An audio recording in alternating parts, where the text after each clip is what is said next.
I'm just going to talk you through our feed. We're going to be joined by two of our sea lions in a couple of seconds. What we have are Californian sea lions. You find these guys up towards Canada and down towards the Galapagos Islands.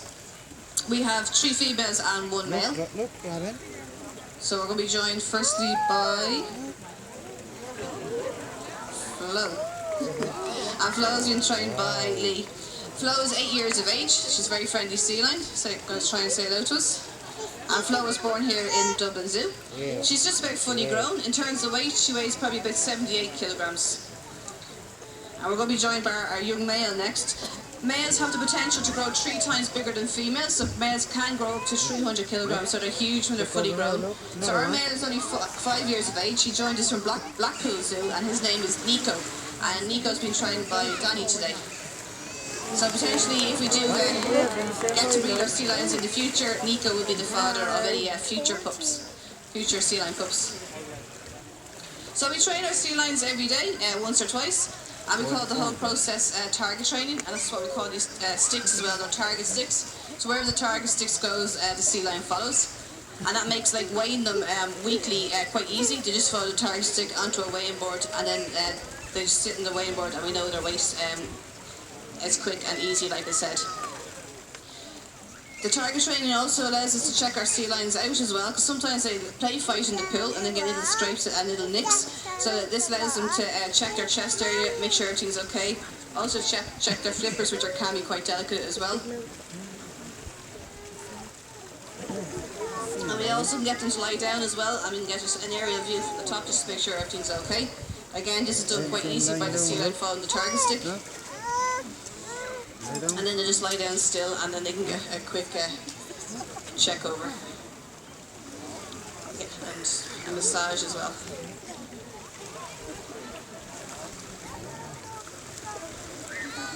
And like I said, potentially, hopefully, we'll be breeding in the near future, so our sea lions are trained to roll over, especially Flo, because potentially we could have to carry out an ultrasound to determine whether our sea lion is pregnant or not.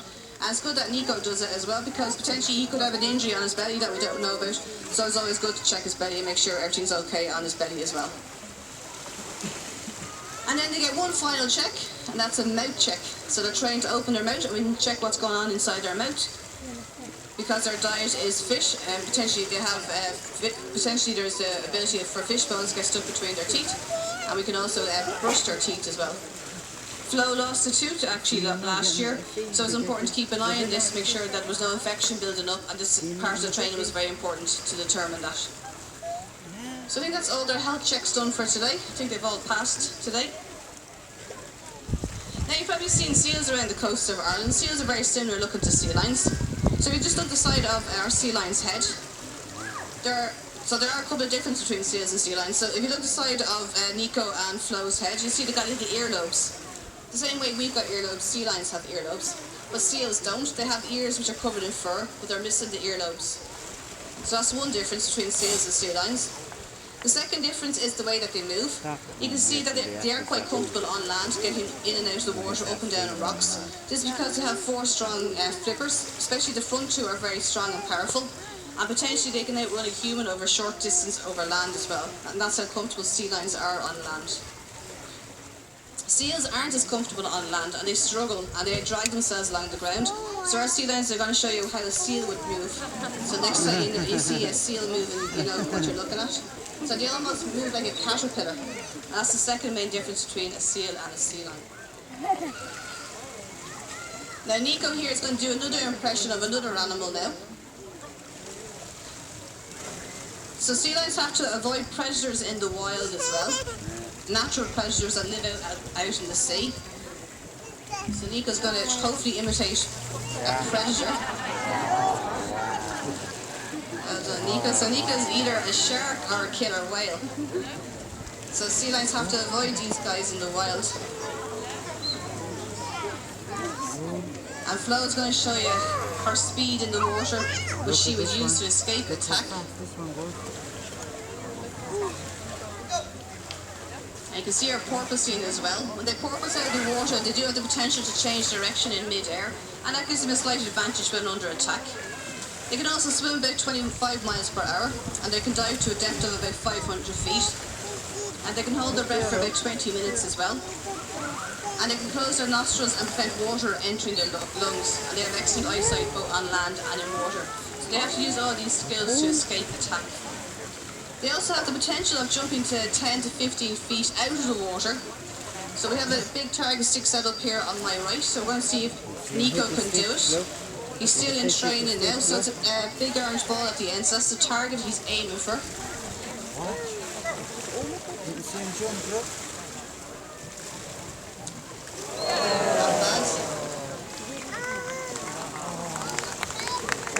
Well done, Nico. At the very end, Flo will come over and show Nico how to do it properly. Because Flo is our #1 jumper.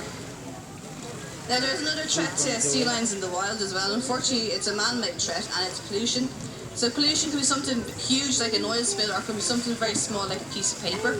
So when you're out and about, be very careful with your rubbish. Because if you're not careful with it, potentially it'll blow into our pools or into our lakes. And animals such as Flo and Nico can end up swallowing it, and it can block their insides, and it can cause health problems and even death. So we're going to do a demonstration here. Our keepers are going to be very bold and throw rubbish away, so never do this. And hopefully the sea lions will show you what you should do with your rubbish. Now look, he's going to get it. Look, what fish you get is, he's going to put it in the bin. Look, you can put it in the bin. 1, 2, there you go.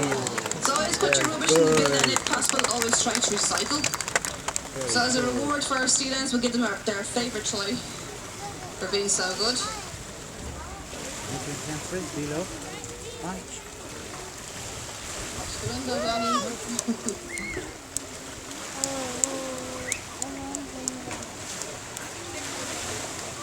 Now we're almost coming to the end of our feed. Just to let you know, the next feed is the penguin feed at 2:30. Penguin pools around the back, and that's followed by talks up in the African plains.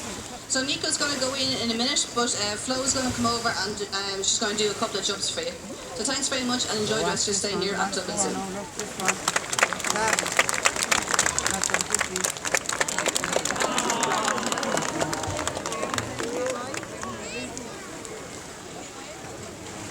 See him do a few jumps.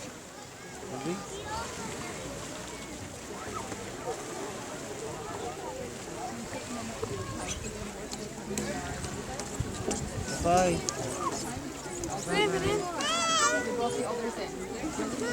Back again.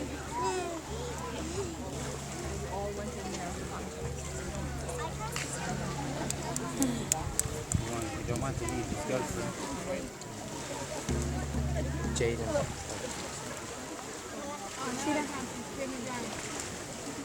Now.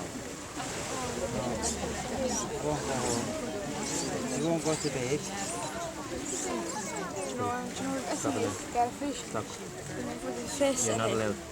Tim Short in. Now. Nah.